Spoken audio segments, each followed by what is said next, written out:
de volta, turma bonita do Instituto Fastef. Estamos ao vivo com a turma da INAP, a Vanessa Dantas, a Priscila, a Vivi Rebelo, o Paulo Henrique e mais gente que vai chegar daqui a pouco ao vivo, a cores, nessa nossa aula de hermenêutica bíblica. Hoje é a nossa última aula. Hoje nós fecharemos esse módulo e espero que com louvor, né? Todo mundo feche esse módulo com louvor, porque esse é o objetivo, esse é o nosso propósito aqui, que todo mundo conclua o seu módulo, o seu curso com louvor. Então, com certeza, a aula de hoje ela está muito boa e que você possa estar preparado para tudo aquilo que nós iremos falar. Hoje nós continuamos a nossa aula Figuras de Linguagem, que começamos na aula passada, na aula de número 4. É o estudo das figuras de linguagem, das figuras de retórica que estão presentes na Bíblia Sagrada. Como eu gosto de fazer todo início de aula, o que nós estudamos na aula passada? Na aula anterior, nós vimos a primeira figura de linguagem, que foi a metáfora. Vimos a segunda, que foi a metástase. Vimos a terceira, que foi a metonímia. Vimos a quarta, que foi a metonomásia. Vimos a quinta, que foi a sinédoque. Também vimos a sexta figura de linguagem, que foi a símile. Continuamos e falamos de símbolo, falamos de hipérbole, que é aquele exagero, falamos de prosopopeia, falamos de parábola, que para mim é a figura de linguagem mais comum, principalmente nos ensinos de Cristo. Falamos de provérbio, falamos de paradoxo, falamos de personificação na aula passada e fechamos com profecia. Se você ainda tem dúvida de algumas figuras de linguagem dessas 14 que nós aprendemos, volte lá na aula de número 4, tá no seu canal aí de alunos, tá também no portal Fastef, então que você possa pegar essas aulas passadas e fazer uma boa revisão para você estar preparado para a nossa avaliação. Hoje nós vamos continuar falando de figuras de linguagem e a nossa 15ª figura é a prefiguração. Professor Eduardo Maciel, o que é prefiguração? É a representação daquilo que ainda não existe, mas que há de existir. Vai existir um dia. Ou até pode existir, ou se receia que exista. Os símbolos, por exemplo, de Apocalipse são pré-figurações, porque a gente tem muito receio daquilo que vai acontecer no final dos tempos. Algumas coisas já estão até acontecendo, porque nós estamos no princípio das dores, mas não na sua totalidade. Na sua totalidade, o Apocalipse, do jeito que está escrito, pré-figurado ali, será um dia, né, um tempo, pelo menos aí 7 anos ou 3 anos e meio, de muito sofrimento. Gênesis 22, do 8 ao 13, vamos recortar esse texto da Bíblia como a prefiguração em ação. Respondeu Abraão: Deus proverá para si, meu filho, o cordeiro para o holocausto.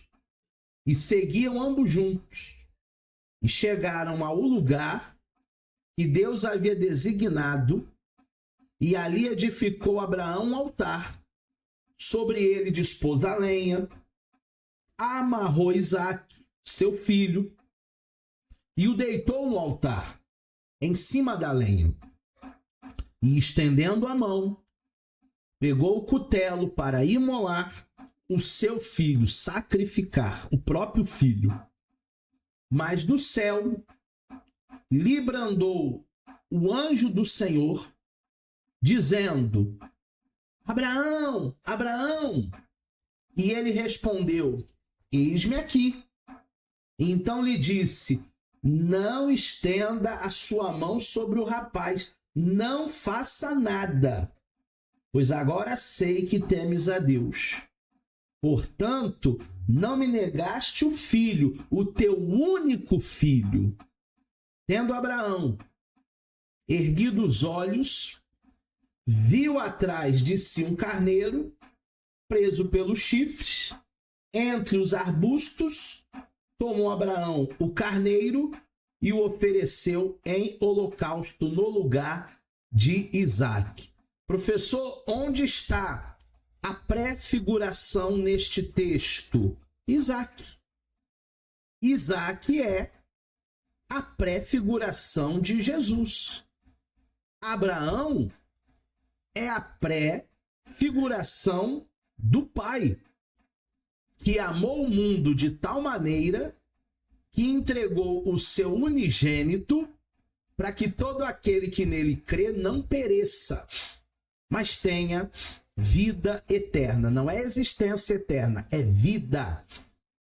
Vida eterna. Aqui então nós entendemos que Jesus ele nem tinha vindo a esse mundo, mas que viria futuramente. E Isaque, ele é essa prefiguração do Cristo. Isaque, ele vai até o sacrifício e o seu pai, Abraão, que representa o nosso pai, que é Deus, ele não tem coragem de negar nem mesmo o seu único filho. Então isso é uma pré-figuração. A segunda figura de linguagem dessa aula, que é a 16ª, se somarmos as figuras de linguagem que aprendemos lá na nossa primeira aula, que foi a 4ª aula, essa figura de linguagem é a poesia. O que é a poesia, professor? É a mensagem de Deus revelada através do lirismo, que é a poesia judaica. Está presente desde o Gênesis até o Apocalipse, porque tem muita gente que acha que existe apenas poesia nos livros poéticos, Jó, Salmos, Provérbios, Eclesiastes e Cantares. Não. Tem poesia na Bíblia do Gênesis até o Apocalipse. Toda a Bíblia tem poesia. A poesia hebraica, poesia do Antigo Testamento, ela não possui uma rima e ela é composta pelos paralelismos. Nós temos alguns tipos de paralelismo na poesia judaica. O primeiro é o sinomímico. Paralelismo sinomímico na poesia judaica, o segundo verso explica o primeiro. E a gente vai encontrar essa explicação no Salmo 20, em Provérbios 23. O segundo explicando o primeiro, sinomímico. Nós temos também o antitético. Esse paralelismo antitético, o segundo verso é uma antítese do primeiro verso. Então não é que o segundo explica o primeiro como sinônimico, não. O segundo, ele é uma antítese, ou seja, ele traz algo complementar, mas também paradoxal. Encontramos em Salmo 1, Salmo 71, Provérbios 12, 12. E o terceiro tipo de paralelismo na poesia judaica, hebraica, é o sintético. O segundo verso amplia a mensagem do primeiro. Ampliar no sentido de complementar, ampliar no sentido de dar mais entendimento, ampliar no sentido de fazer com que tanto o primeiro verso como o segundo verso se condensem, se conectem e tragam um sentido mais aprofundado para aquela poesia, para aquela obra, para aquilo que há uma proposta dentro da poesia. Depois vocês façam aí o dever de casa, que é a análise desse texto, para vocês entenderem, para clarificar para vocês exatamente o que eu estou falando sobre poesia. Temos mais uma figura de linguagem que é o tipo. E a figura já mostra para vocês, né? Uma serpente levantada no meio do deserto. O que é o tipo? O tipo, ele é... A Vivi Rebelo está dizendo que um amigo vai fazer experimental hoje. Fica à vontade, pode mandar o link para ele, pode falar para ele entrar, mas não se assustar, porque... Não se assustar, porque hoje é uma aula técnica, né? A última aula de hermenêutica. Se ele não assustar, ele é bem-vindo aqui com a gente.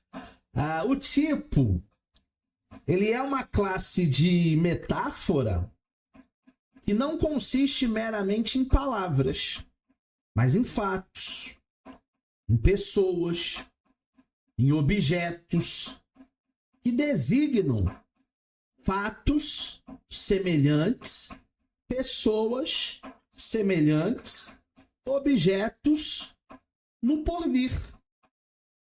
Então a serpente levantada no meio do deserto é um tipo. E nós temos uma referência lá em João 3, verso 14, que já é Novo Testamento. Vamos ver o tipo em ação. E de modo, porque Moisés levantou a serpente no deserto e todos aqueles judeus que estavam doentes foram curados quando olharam para a serpente, assim importa que o Filho do Homem, Jesus, também seja levantado. Aonde? Lá na cruz. Jesus, ele foi levantado na cruz do Calvário para nos trazer vida e vida em abundância, para nos salvar da lei, do pecado e da morte. Jesus foi levantado para que nós tivéssemos salvação. Ele foi a serpente, né? Um tipo de serpente que foi levantada desde o deserto, desde os 40 anos de peregrinação, e depois a história se repete quando Jesus vem e nasce e morre por uma missão de salvar a humanidade. Mais uma figura de linguagem, ironia. Essa aqui a minha esposa detesta, porque ela diz que eu sou muito irônico. A minha esposa, ela diz: Eduardo, você faz tantas ironias. É a figura de linguagem que eu uso às vezes, né? É uma expressão de um pensamento em palavras que literalmente é entendida ou exprimem um sentido oposto. Então a pessoa na ironia está falando uma coisa, mas na verdade é outra, tá? Tipo quando você diz assim: fulano é abençoado, hein? Você não está dizendo abençoado de bênção, não. Você está dizendo abençoado para não falar outra coisa. Você está ironizando. É uma ironia. E nós, de vez em quando, falamos, né? Falamos dentro aí de ironia. O próprio profeta Elias ironizou, lá com os 450 profetas de Baal, em 1 Reis 18:17. E sucedeu que ao meio-dia, Elias zombava deles e dizia: clamai em altas vozes, porque ele é um Deus. Pode ser que esteja falando, ou que tenha alguma coisa para fazer. Pode ser que ele esteja em alguma viagem. Será que ele não está dormindo? Grita mais alto, ele vai despertar. Elias estava ironizando. Elias sabia que Baal não existia. Baal era um deus falso. Então, quando Elias coloca uma pilha para os profetas de Baal gritarem, será que ele não está dormindo? Será que ele não está viajando? Elias está ironizando. Elias usa de ironia para demonstrar a impotência dos falsos deuses diante do Deus vivo. E nós precisamos aprender a confiar mais em Deus.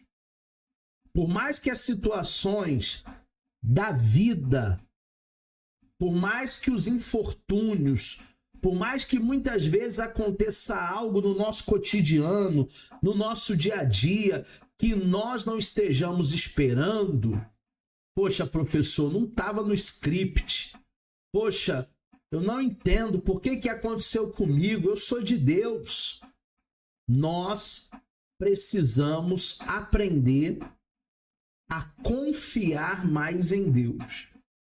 Dentro de qualquer luta, de qualquer dificuldade que todos nós enfrentamos na vida, não tem um justo sequer que não enfrente dificuldades na vida. O próprio Elias, depois desse episódio aqui, ele caiu em depressão. Perdeu sua energia, pediu até a morte. Só que ainda não estava no tempo dele terminar a sua missão.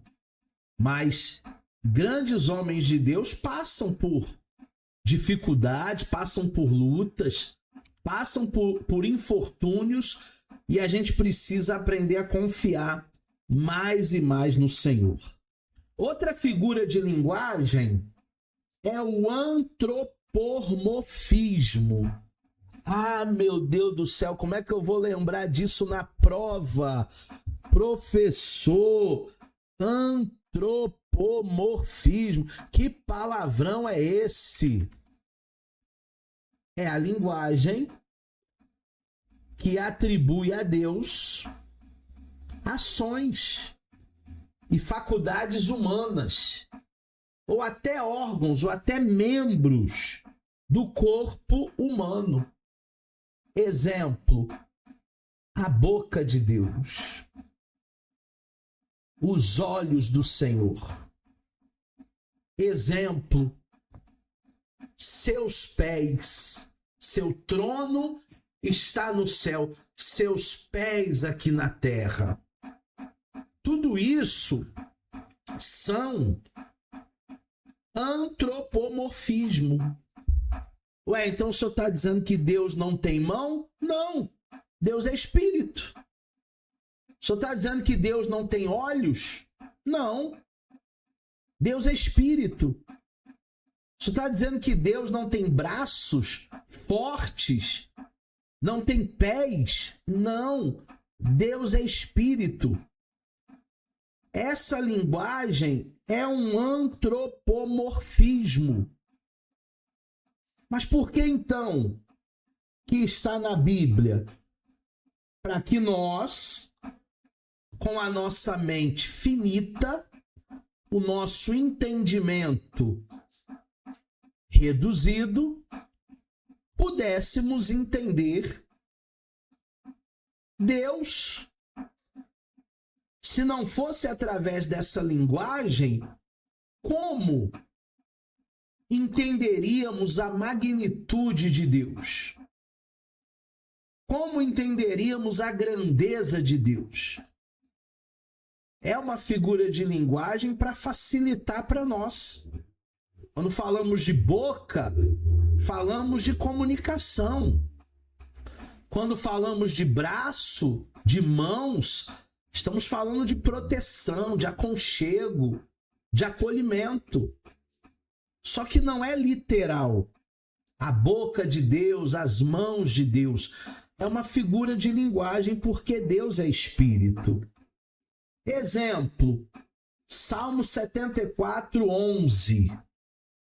Por que retiras a tua mão, a saber, a tua destra?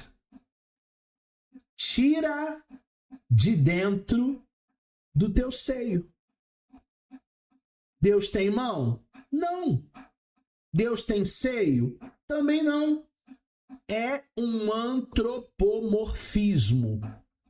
É uma figura de linguagem para que eu e você, humanos limitados, pudéssemos entender a grandeza de Deus, os mistérios de Deus, pudesse facilitar então a nossa compreensão das coisas espirituais através de uma linguagem humana.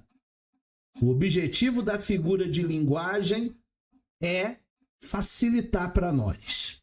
Temos ainda o antropopatismo. O antropopatismo é o irmão do antropomorfismo. Cuidado até para você não confundir as duas coisas. O antropopatismo é a linguagem que atribui sentimentos humanos a Deus. Ah, Deus ficou alegre com a gente porque nós fomos na igreja ontem e louvamos a Ele. Você acha mesmo que Deus ele fica alegre ou triste quando uma pessoa vai ou não vai à igreja? Você acha mesmo que Deus ele tem sentimentos humanos como eu ou você? Não. A alegria de Deus é um antropopatismo. A tristeza de Deus é um antropopatismo. E em Gênesis 6:6, nós temos um antropopatismo que está até no meu curso. A Bíblia não diz. Eu li errado. Porque Gênesis 6:6 fala: então se arrependeu-se o Senhor de haver feito homem sobre a terra, e pesou-lhe o seu coração. Se nós interpretarmos isso aqui literalmente, Vanessa, Priscila, Viviane, Paulo, Denise, você vai encontrar uma fragilidade em Deus.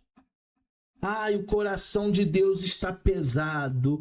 Ai, Deus se arrependeu de ter criado o ser humano. Será que Deus se arrepende de alguma coisa? Deus não é homem para que minta. Deus não é filho do homem para que se arrependa. Na realidade, esse é um antropopatismo. Na realidade, esse se arrepender aqui não é no sentido de uma fragilidade de Deus. Porque Deus já sabia que Adão ia pecar.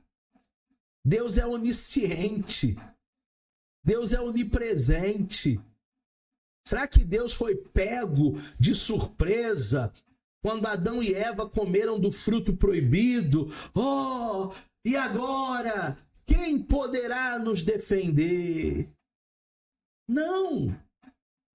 Deus já tinha o plano da salvação. Deus ele já tinha o plano B.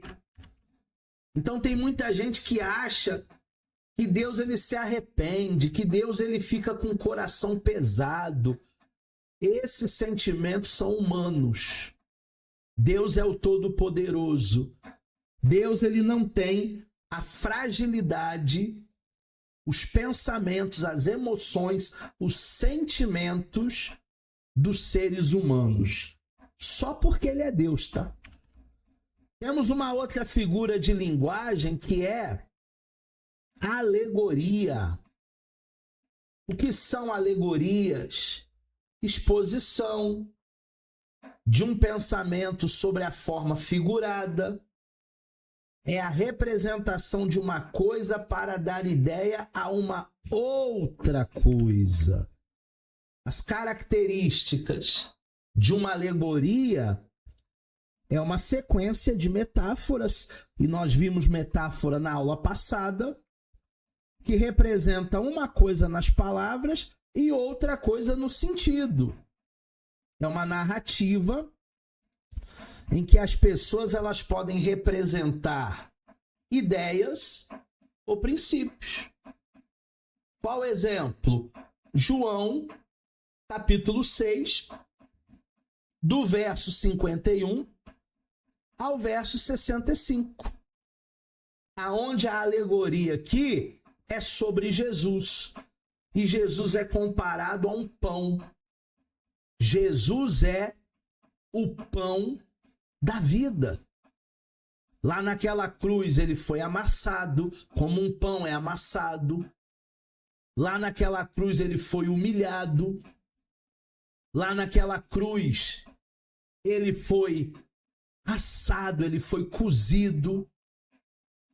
Jesus ele é o pão da vida num sentido alegórico.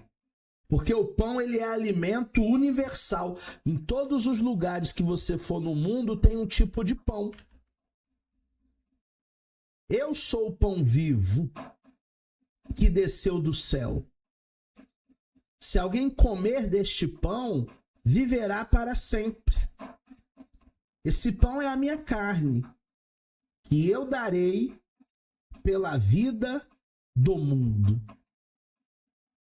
É alegórico. Não é um pão que você vai comer. Porque se alguém comer a carne de Jesus, literalmente, é canibalismo. Não é canibalismo. É simbólico. É alegórico. Esse pão da vida é para que nunca mais nós tenhamos fome de Deus. É para que nunca mais nós tenhamos necessidade, vazio existencial. Porque esse pão, ele nos supre. O pão, eu não sei se você gosta de pão como eu gosto, tá? Tudo que é massa, eu sou apaixonado. Pizza, pão, cachorro-quente, hambúrguer. Por isso que eu não emagreço. Porque me chamam para comer um mamão, eu não gosto. Me chama para comer uma pera, eu resisto.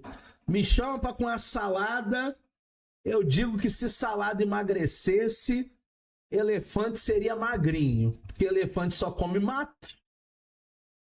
Eu fujo. A minha fraqueza é pão. E Jesus ele é comparado a um pão que desceu do céu. Que nos sustenta, que nos alimenta, que nos mantém. Isso é alegórico, isso não é literal. Mais uma figura de linguagem, já estamos quase na reta final dessa aula, apóstrofe. Apóstrofe é uma figura muito usada pelo orador em um discurso. Consiste em interrompê-lo subitamente para dirigir a palavra ou invocar alguma pessoa ou alguma coisa presente ou ausente ou real ou imaginária. Apóstrofe alguns oradores usam até como é que eu vou falar sem ser preconceituoso? Alguns pregadores usam até para demonstrar uma espiritualidade.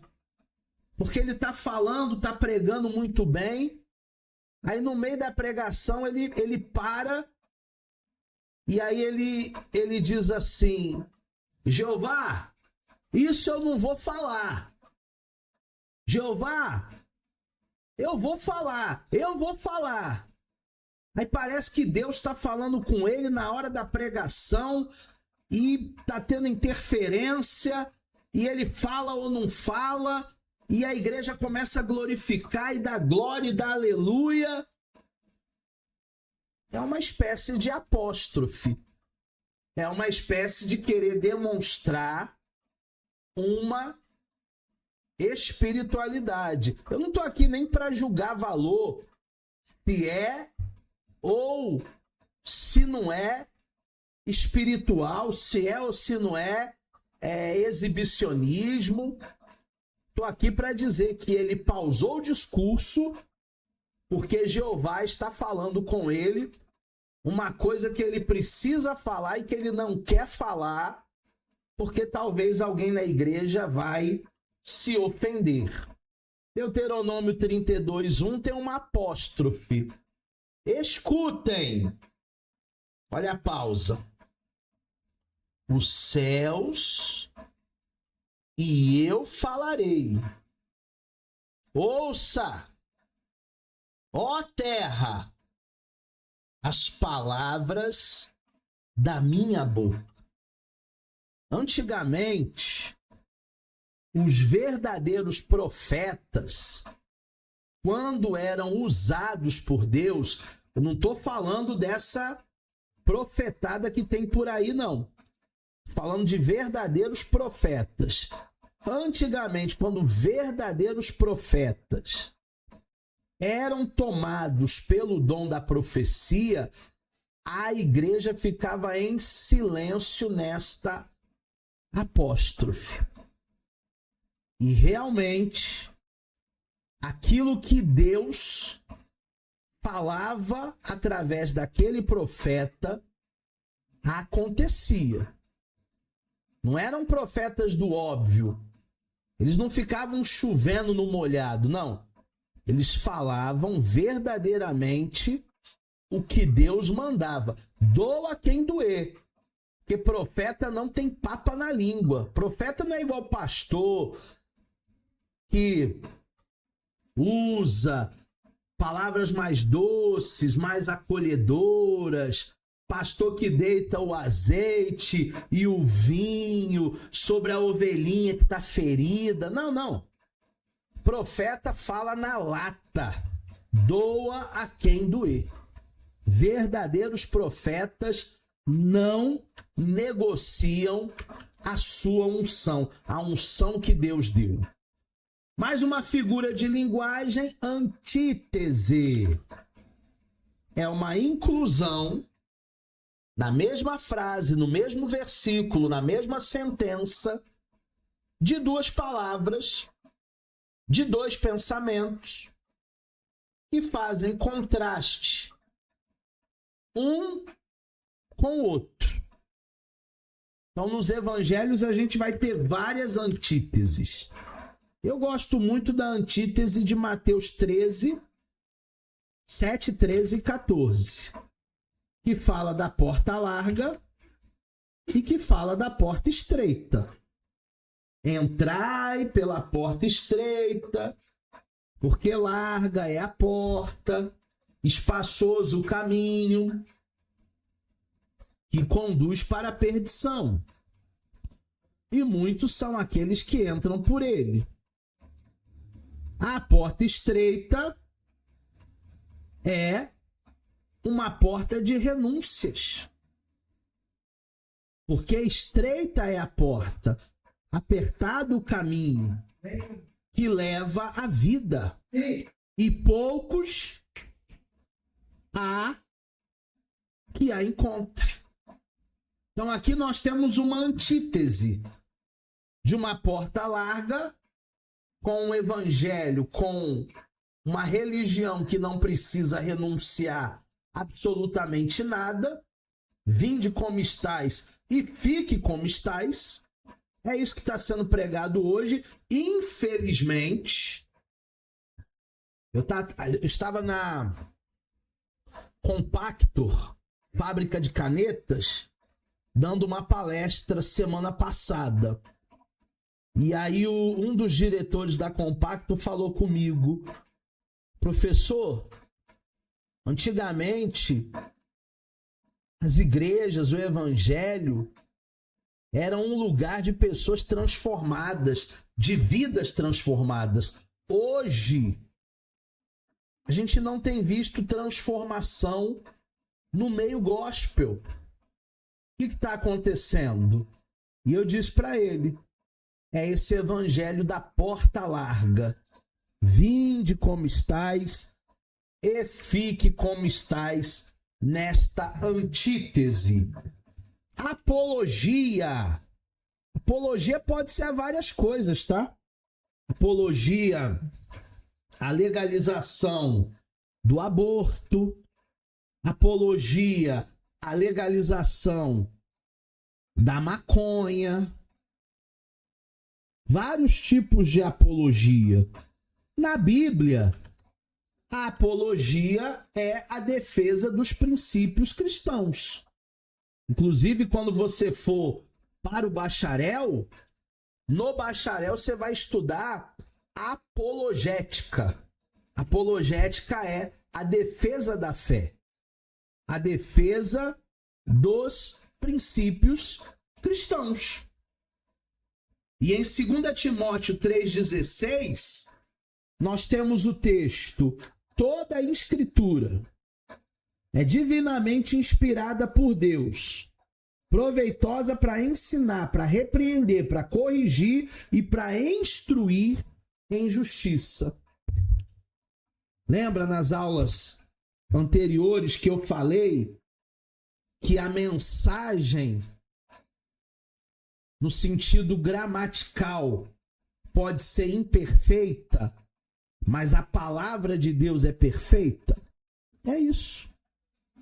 Por mais que a escrita seja imperfeita e contenha alguns erros, a palavra do Senhor é divinamente inspirada para ensinar, repreender, corrigir.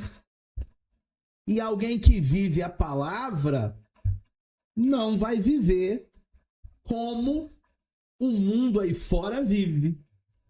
A nossa vida é uma vida de renúncia. A nossa vida é uma vida de valores cristãos.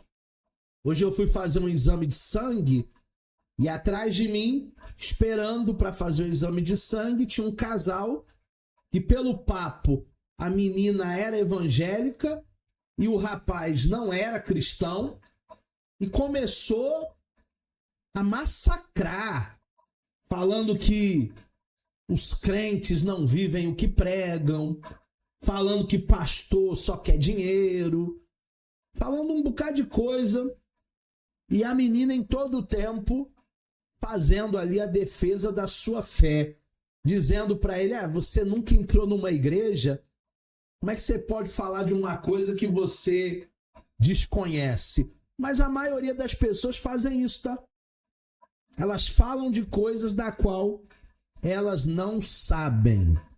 Temos ainda a apoteose, que não é lá no centro do Rio não, tá? Onde a Mangueira, a Viradouro passa todo ano, não. É o conjunto de honras, de glórias, de homenagens que deveriam ser dadas somente a Deus, tá? Tributadas somente a Deus. Isaías 6,3. E clamavam uns aos outros dizendo: Santo, Santo, Santo é o Senhor dos exércitos. Toda a terra está cheia da sua glória. Esse também vai ser o nosso louvor lá na eternidade. Assim como os querubins, nós também cantaremos Santo, Santo, Santo. Por que eu digo que esse conjunto de honras, de glória, de homenagens, teoricamente deveriam ser dadas somente a Deus? Porque as pessoas, elas vão a um jogo de futebol e elas começam a cantar coisas pro Flamengo, pro Vasco, pro Botafogo, pro Fluminense, pro Corinthians, pro Palmeiras, pro Grêmio, pro Internacional. Eles começam a cantar coisas que a gente deveria cantar só para Deus. Eu nunca vou te abandonar. No céu, na terra, Todo-Poderoso. Aí fala o nome do time. Gente, isso é idolatria. Não tem nada de errado você gostar de futebol, você assistir a Copa do Mundo, você ver o seu time, você fica feliz quando ganha. Mas a gente não pode, na realidade, pegar a honra que é de Deus, a glória que é de Deus e transferir para um clube de futebol. Simples assim. Tem hinos de torcida que a gente deveria cantar somente para Deus.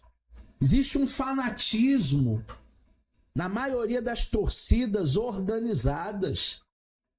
Muita gente faz para um clube de futebol, mas não faz para Deus. Tem pessoas que não medem esforços para viajar para ver o seu time.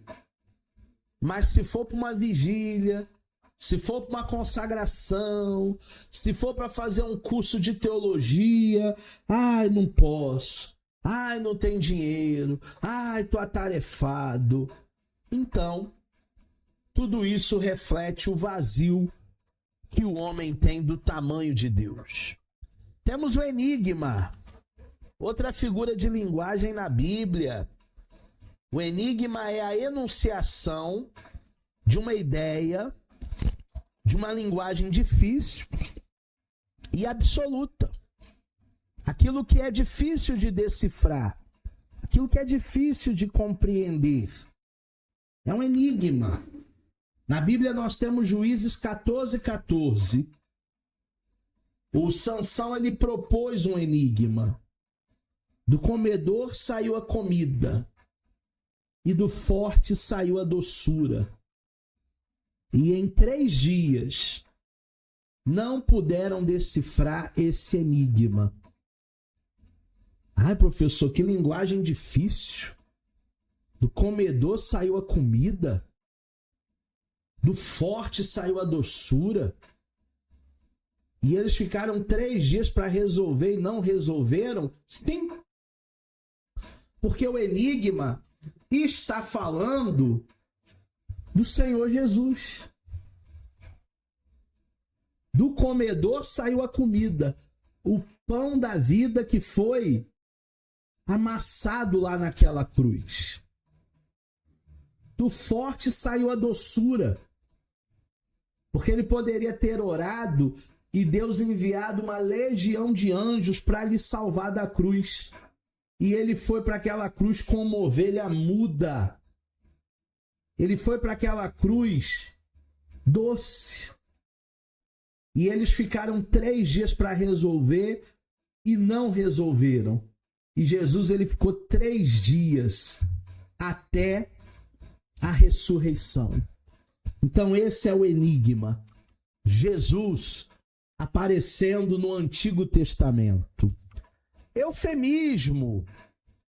Eufemismo é uma maneira de suavizar uma expressão de uma ideia, substituindo a expressão por alguma coisa mais agradável, mais polida, menos impactante, menos chocante. Ninguém vai dizer assim: fulano, a mãe morreu. Não.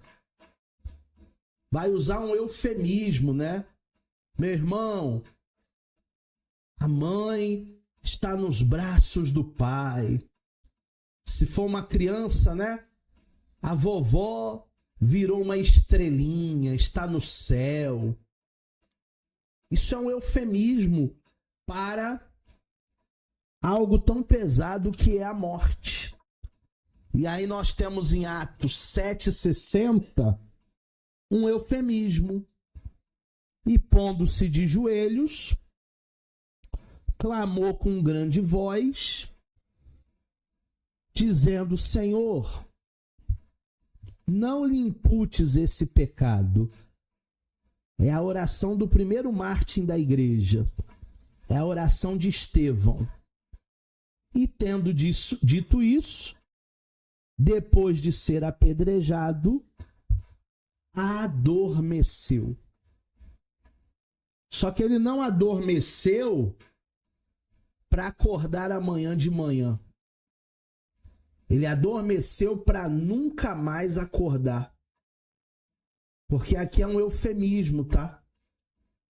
O mesmo eufemismo que Jesus usa quando chega na casa de Jairo e diz: a menina não está morta, ela apenas dorme. Não tinha pulsação. Não tinha batimento cardíaco. De fato, a filha de Jairo tinha morrido. Mas Jesus a ressuscitou. Mesmo usando um eufemismo para se referir à morte como um sono tranquilo, um sono profundo, na realidade, era a morte mesmo. Na realidade, a filha do Jairo havia morrido.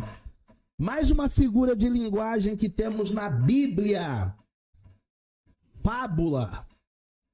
O que é uma fábula? É uma alegoria histórica.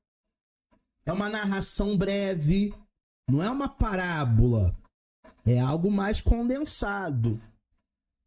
Pode ser usada em forma de prosa, em forma de verso. E ela é destinada para ilustrar um preceito, uma ideia. Segundo Reis 14:9, nós temos uma fábula. Porém, Jeoás, rei de Israel, enviou Amazias, rei de Judá, dizendo: o cardo que estava no Líbano mandou dizer ao cedro que estava no Líbano: dá tua filha por mulher a teu filho. Mas os animais do campo que estavam no Líbano passaram e pisaram no cardo. O que é isso? Uma fábula. Porque jamais o cardo vai dizer alguma coisa para o cedro. São coisas inanimadas. Nós usamos também muita fábula para contar historinhas para criança. O lobo mau é uma fábula. Os 3 porquinhos é uma fábula. Tudo o que nós damos vida, objetos inanimados, animais que não falam e eles passam a ter voz, tudo isso pode ser usado, pode ser entendido como uma fábula. Mais uma figura de linguagem. Zoomorfismo. Que é isso, professor? Tem isso na Bíblia? Zoomorfismo? Tem. Se tem antropomorfismo, por que não tem zoomorfismo? São primos. É atribuir características de animais a homens ou a Deus. Quando eu digo que aquele corredor, que já deve estar até aposentado já, o Bolt, quando eu digo que ele corria como uma águia, como um papaléguas, como um carro de Fórmula 1, Na verdade, não entra nem o zoomorfismo, né? Porque é comparar animais. Mas quando eu digo que o Bolt, ele corria como um leopardo, como uma águia, eu estou usando de um zoomorfismo. E na Bíblia tem? Claro que na Bíblia tem. Salmo 91:4 vai falar do zoomorfismo. Ele te cobrirá com as suas penas, e debaixo das suas asas te confiarás. A sua verdade será como escudo e broquel. Deus tem penas?